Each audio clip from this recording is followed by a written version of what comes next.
अस्सलामु अलैकुम वरहमतुल्लाहि वबरकातुहू। अल्हम्दुलिल्लाह हम मस्जिद अक्सा में है।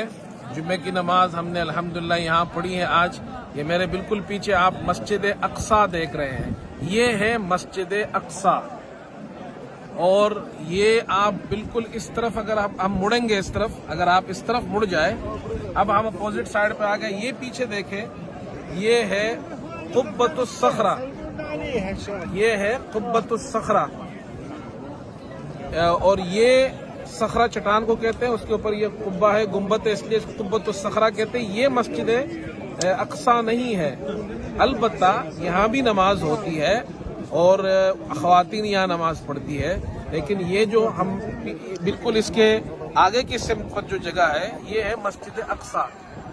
और ये जो ज़मीन है यहाँ की, जो खित्ता है, ये तकरीबन 36 एकड़ पर मुश्तमिल है।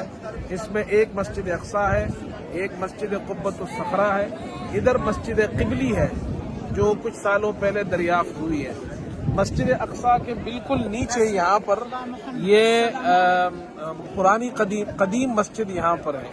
और इस तरफ दरख्तों के पीछे जो मस्जिद है वो मस्जिद बुराक उसका नाम है, जो रसूल करीम सल्लल्लाहु अलैहि वसल्लम मेराज पर आए थे तो आपका बुराक यहाँ पर बांधा गया था। इस पूरे हिस्से को यहाँ का अक्सा का हरम कहा जाता है और ये इस शहर के बिल्कुल वस्त में वाक़े है। बहुत खूबसूरत जगह है। मुसलमानों ने नमाज पढ़ी यहाँ पर, हम सब ने नमाज पढ़ी यहाँ पर। और नमाज के बाद ये सारे अरब हजरात यहाँ बैठ जाते हैं, मर्द भी आते हैं, ख़वातीन भी आती है।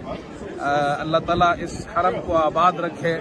और ये मुबारक सरजमीन है, अंबिया अलैहिमुस्सलाम की सरजमीन है। बनी इसराइल के अंबिया अलैहिमुस्सलाम को अल्लाह ने यहाँ भेजा। हुजूर सल्लल्लाहु अलैहि वसल्लम यहाँ से मेराज पर तशरीफ़ ले गए। तो ये हरम शरीफ और मस्जिद नबवी के बाद मुसलमानों के लिए सबसे जो बड़ी मुक़द्दस जगह है, वो तीसरी बड़ी मुक़द्दस मस्जिद वो यहाँ की मस्जिद है। अस्सलामु अलैकुम।